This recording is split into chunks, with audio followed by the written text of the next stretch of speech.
सम्मान से आदरणीय अमरीक सिंह जी का स्वागत करें। बाबा महाकाल की नगरी में आपका स्वागत, वंदन, अभिनंदन। अमरीक सिंह जी, रेलवे के राष्ट्रीय अध्यक्ष।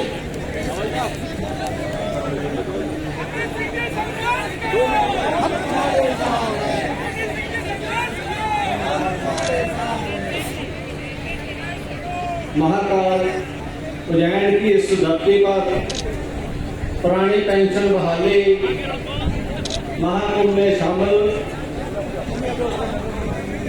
हमारे राष्ट्रीय अध्यक्ष साथी विजय कुमार बंधु जी पेंशन के आंदोलन को जन आंदोलन बनाया है। हमारे साथी हमारे आगू श्री स्मृति प्रजना जी, महासचिव NMOPS, मेरे साथी वितेश खांडेकर साहब और इस प्रदेश के अध्यक्ष मेरे साथी परमानंद डेरिया साहब और तमाम वो साथी जिनके मैं समय के अभाव के काम नाम नहीं ले पाऊंगा, और इस पंडाल में हाजिर उपस्थित मेरे साथियों और विशेष रूप में इस महाकुंभ में शामिल मेरी बहनों, मैं एक बात बड़े दावे के साथ कह सकता हूं, ये संघर्ष में हमारी बहनें, हमारी माताएं, हमारे बच्चे शामिल हो जाते हैं, वो संघर्ष कभी हारा नहीं जाता, वो संघर्ष हमेशा जीता। आज आपके संघर्ष की प्राप्ति है कि देश के प्रधानमंत्री ने उन लोगों के पटे खोल दिए जिन लोगों को वर्षों से पाला पोसा जा रहा था। कौन है वो लोग? कोई ध्यान दे रहा है कि अगर पुरानी पेंशन स्कीम बहाल कर दी गई तो देश की अर्थव्यवस्था डगमगा जाएगी। कोई कहता है सुशील मोदी जैसा कि पुरानी पेंशन स्कीम के भूत को मत जगाइए, श्रीलंका जैसे हालात हो सकते हैं।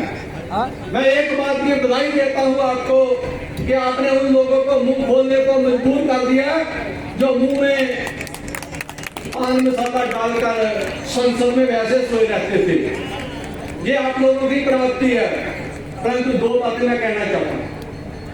पहली बात, हम बड़े खुले मन से किसी को भी चैलेंज करके ये बात कहते हैं कि आप साबित कर दो कि पुरानी पेंशन इस समाज पर, इस सरकार पर बोझ है, हम रिजाइन कर जाएंगे, अपनी नौकरी छोड़ जाएंगे। जिस पेंशन को बोझ बताया जा रहा है, IMF के आंकड़े हैं जो भारत सरकार ने उनको दिए हैं। जिस पेंशन को GDP पर बोझ बताया जा रहा है, भारत की अर्थव्यवस्था पर बोझ बताया जा रहा है, वो मात्र 1% है। 1% की जो राशि है उनको बोझ बताया जा रहा है। और ये राशि हिंदुस्तान के इतिहास में 1957 से पेंशन लागू होती है, कभी 1.09 से कभी ऊपर नहीं गई, और आज भी जो राशि है 1% से ज्यादा नहीं है। और जो लोग ये कह रहे हैं, मेरा उनसे सवाल है, कर्मचारी पेंशन लेकर स्विस बैंकों में उन्होंने अकाउंट खुलवाया, वहां जमा कराएंगे क्या? कर्मचारियों ने विदेशों में अपने बंगले खरीद रहे हैं, जब उन्होंने काला धन वहां जमा कराना है। जब नीरव मोदी और एक विजय माल्या जैसे इस साल में 5000 और अरबपति इस देश से उड़ारी मार चुके हैं पैसे समेत, क्या कर्मचारियों ने वैसी स्थिति पैदा कर दिया जो श्रीलंका जैसी स्थिति होगी?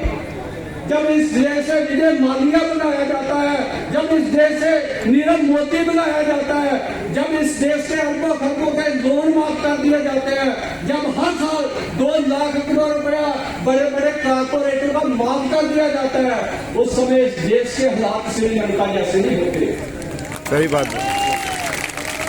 आज इस देश में भारत सरकार का आंकड़ा, ये मेरा नहीं है, आज इस देश में प्रति व्यक्ति औसत आमदन जो है 1,44,000 रुपए सालाना है। यानी आज अगर इस देश में एक बच्चा पैदा होता है तो उसके हिस्से महीने का 12,000 रुपए आता है। जब कर्मचारियों के पेंशन की बात आती है, हमें ऐसे चुटकुले सुनाए जाते हैं। परंतु जो बात हमारे आपके लिए करने वाली है, अब संघर्ष आगे बढ़ रहा है और शहीद भगत सिंह एक बात कहते हैं, वो कहते हैं कि हमें संघर्ष जो है दो तरफा लड़ना पड़ेगा। एक हमारा बाहरी दुश्मन है जो हमें पता है कि वो हमारी दुश्मन आज की डेट में भारत सरकार है या स्टेटों की सरकारें हैं। एक दुश्मन हमारे अंदर बैठा है, वो व्यक्ति के अंदर भी है, वो संगठनों के अंदर भी है। एक हम लड़ाई हमने उसके खिलाफ लड़नी है। आज जिस दौर में ये पेंशन का आंदोलन पहुंच गया है, बहुत सारी चुनौतियां और सामने आ रही हैं। बहुत सारे संगठन जो वर्षों से चुपचाप तमाशा देख रहे थे, जब मैं दूसरे लफ्जों में कहूं, जिन लोगों ने नई पेंशन स्कीम हम पर थोपी गई है, भारत सरकार का समर्थन किया था, अब वो लोग ओपीएस का ड्रामा करने लगे हैं। होशियार हो जाइए साथियों, होशियार हो जाइए इन लोगों से। आज हम 2024 का मिशन लेकर आगे बढ़ रहे हैं और मेरे साथियों ने पहले बोला, मैं वो बातें रिपीट नहीं करना चाहूंगा।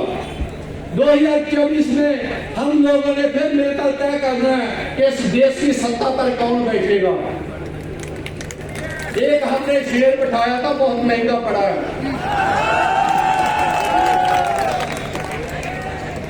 वो देश को विश्व गुरु बनाने के नाम पर, पांचवी बड़ी अर्थव्यवस्था बनाने के नाम पर देश के हालात ये कर दिए हैं कि गरीबी के नाम पर जो आर्थिक असमानताएं हैं, जो सेहत का आंकड़ा है, जो खुशी का आंकड़ा है, उसमें देश जो है वो नीचे पाताल में घरकता जा रहा है और सपने हमें आसमान के दिखाई जा रहे हैं।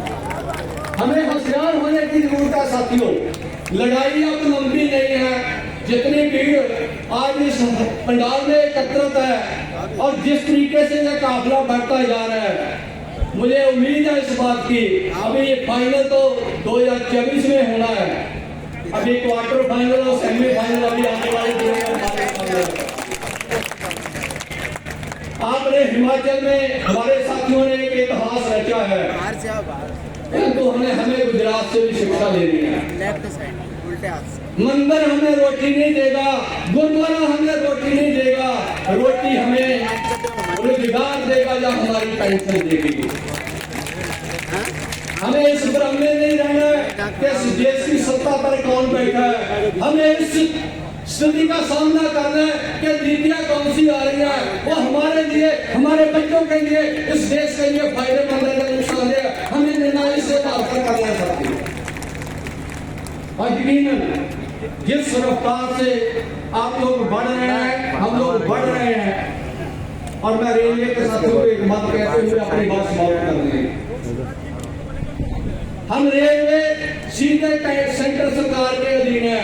हमने अगर पेंशन लेनी है तो आज की डेट में वो जो सत्ता पर है उनको हम अच्छी तरह से जानते हैं। वो कहते हैं हम एक कदम उठा लेते, हम पीछे नहीं हटते। और मैं एक ही बात कहना चाहता हूँ, एक कोरोना का दौर आया, लोगों को घरों में कैद करके रेलवे से पूरे देश को जाम करके रख लिया। वो उनकी प्लान्ड अपनी हड़ताल थी, परंतु मुझे ये कहने में कोई हिचकिचाहट नहीं है कि अगर आप लोगों ने यही रवैया अपनाए रखा तो एक हड़ताल हम करेंगे। वो आपके कोरोना जैसी नहीं होगी कि पहले कोरोना की वेव आती है वो बुजुर्गों के लिए आती है, फिर एक वेव आती है वो नौजवानों के लिए आती है, फिर एक वेव आती है वो कहते हैं बच्चों के लिए आएगी। भाई हम तुम्हारे साथ थे, हम तुम्हारे साथ। बड़ी रिमोट कंट्रोल बीमारी है, आपके इशारों पर नाचती है, परंतु हम कर्मचारी आपका आदेश पालन करने वाले हमें मजबूर मत करिए कि हम आपके रिमोट से बाहर हो जाएं और इस तरीके का लॉकडाउन हो इस देश में, इस तरीके की हड़ताल हो कि आपको घूमने के बाद आना पड़ेगा। हम बड़ी स्पष्टता के साथ कहते हैं पेंशन इस सरकार पर बोझ नहीं है। अगर देश की जीडीपी के हिसाब से इस आसामी फंड को समाप्त कर दिया जाए तो देश में पेंशन बोझ नहीं है। उस दौर में जब देश में कोरोना का एक ड्रामा रचा गया, जब देश की जीडीपी 7.3 डाउन चले गई, नेगेटिव चले गई, उस दौर में इस देश के 100 पूंजीपति थे जो 35% मुनाफा कमा गए। वो मोदी जी ऐसे नहीं कहते कि संकट ही अवसर है, संकट को अवसर में बदलना है। और दूसरी वेव में ध्यान रखिए इस बात को, समझिए नीति को। दूसरी वेव में जब देश के डिफेंस के 48 ऑर्डिनेंस फैक्ट्रियों को निजी हाथों में करने की तैयारी कर ली गई, उनके निगम बना दिए गए। कोल, पेट्रोल, एयरलाइन, सब एयरपोर्ट, रेलवे का बड़ा हिस्सा निजी पूंजीपतियों के हवाले कर दिया गया। तो उस दौर में एक बात जो हमें समझने की जरूरत है, जब लोग सड़कों पर पैदल चल रहे थे, जब लोगों के पास अनाज नहीं था, एक पूंजीपति है इस मुल्क का, उसकी आमदन 8 गुना से ज्यादा बढ़ जाती है। तो हमें जिस बात को चुनौती देनी है, हमें कोई क्रम नहीं है। ये जो जिनके पटे खोल रहे हैं इनका मुंह बंद करना हमें आता है। आइए एक दिन इस मंच पर आइए, हमसे बहस करिए, आपको धूल मिटाकर ना भेजेंगे तो मेरा नाम बताएगा। पूरा सदन तालियों की गड़गड़ाहट से अमरीक सिंह जी के स्वागत। तो साथियों, पेंशन की लड़ाई हम हर मुहाल पर जीत चुके हैं, एक मुहाल बाकी है। उसके लिए आइए तैयारी करिए, सेमीफाइनल लेकर रहेंगे, लेकर रहेंगे, लेकर रहेंगे। इनकलाब जिंदाबाद, जिंदाबाद, जिंदाबाद।